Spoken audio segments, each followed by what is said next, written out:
Such a pleasure to speak with you both. The show's so much fun, shifting gears. Seann, you're Thanks, man. you're playing a mechanic. I was wondering, are you a car guy yourself, or do you know what you're doing when you're getting under the hood? I know jack shit. I don't know anything about cars, man. Honestly, nothing. Nothing.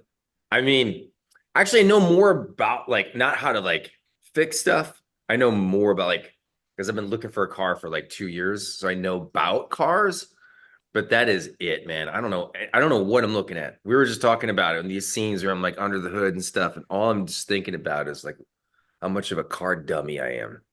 I don't know Well, you anything. know you know how to be hilarious on camera, which is really what matters for sure. Thanks, And man. Thank you.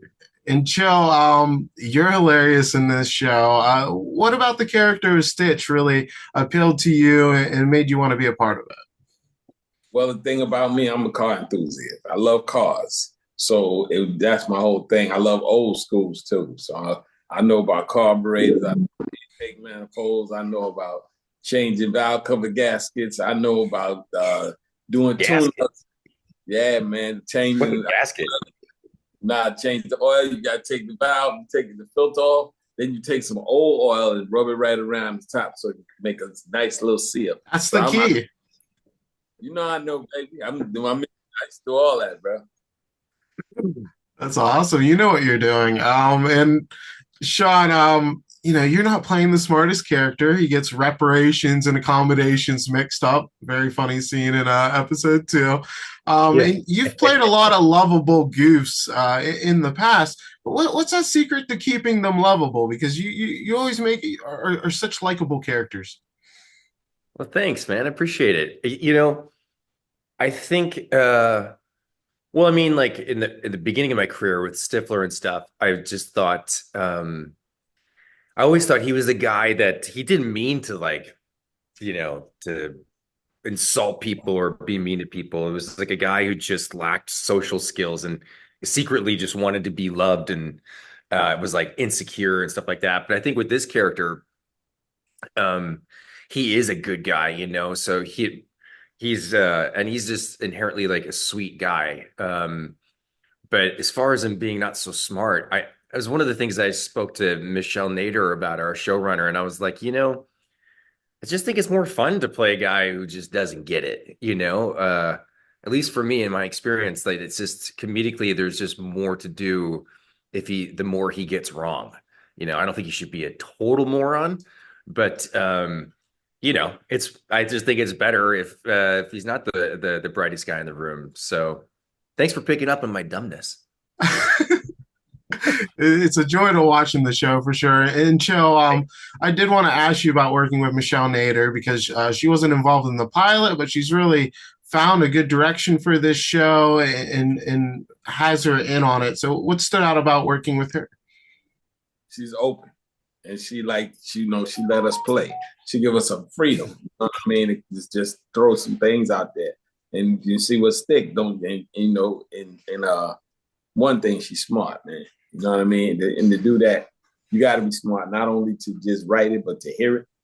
So she know when she hears it. So when it comes out that room, it's gonna have fire, man. So that's the main thing. I told her the other day. She was like, "Whatever you want to do, you do." I said, "Nah, I'm good because it's on the paper. If it's on the paper, we in business." I said, "I just drink. Once I lock down what they give me, I'm going in, bro. So I got that flavor. Yeah, no, yeah, no, throw that flavor out there a lot of times, you know. I love that attitude. That's the way to be. And Seann, Brenda Song is a guest star in the second episode. She's really fun. You have some fun scenes with her. How is it getting to work with her? She was awesome. I mean, she's uh well, obviously incredibly talented, but just also such a nice, kind person. And I really had fun. It was yeah, it was great. And it's also, yeah, you're right, that scene is really fun at the bar. I think is that what you're talking about, or at the restaurant? Yeah, Yeah, no, the whole scene was great because also, Kat and Brendan know each other, and I just think, and and Kat has kind of unravels a little bit there, but no, I loved working with her, and Chill goes way back with her. Yeah, yeah. I did Sweet Life with Zach and Cody.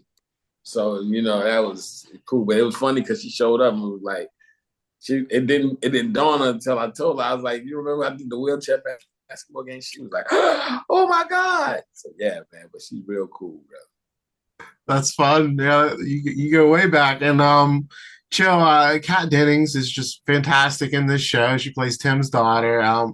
She brings such an energy to her performance. What really stands out about her as a scene partner?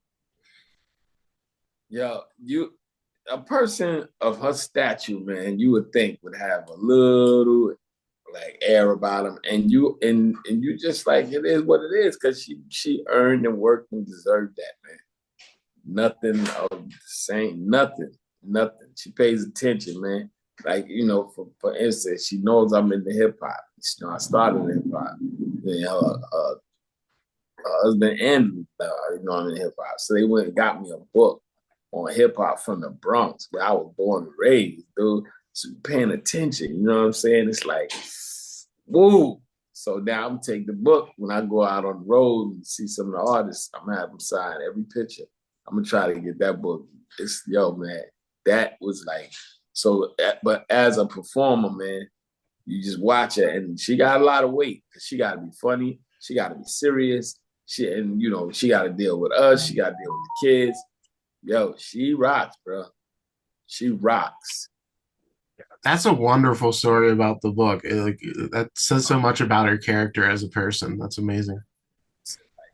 Knowing that I'm in the hip hop and find that old school book and it says, South Bronx on the book, I'm like, woo, yes, sir. And Seann, you've worked with so many great actors, but there's few sitcom legends that have really mastered that art like Tim Allen has. When you're working with someone that really has, done it all in the sitcom space, how is it just playing off him comedy wise? Because I can't think of much better than him to play off of. Yeah, for sure. I mean, you know what? I'll put it this way. We last night we finished our 5th episode and we shot it in front of the live audience. And when I was walking out to my car, I saw Tim going to his car, and I had to stop him and just say, I had to thank him. I had to thank him for the opportunity. I was like, this is the most fun that I've had maybe ever, and I've had a lot of fun, and just the whole experience and the opportunity to work with him, and he was so great. I got to give him a hug because it's a huge opportunity, and when we're shooting these scenes, I'm like pinching myself. It's so surreal. I don't know if it'll ever feel not surreal, because it's like he is a legend and he's so funny and he's so, he's so far, I'm sorry, this is a long answer. It's still just kind of surreal to me just to be like watching him. We're doing a scene, and another thing that's really fun, I'm sure you feel the same way, Chill, is when you make him laugh. Oh, And then you're like, oh shit, yeah. Like, man, I just made Tim Allen laugh. That feels good, right? it does, man. But he's easy. Yeah.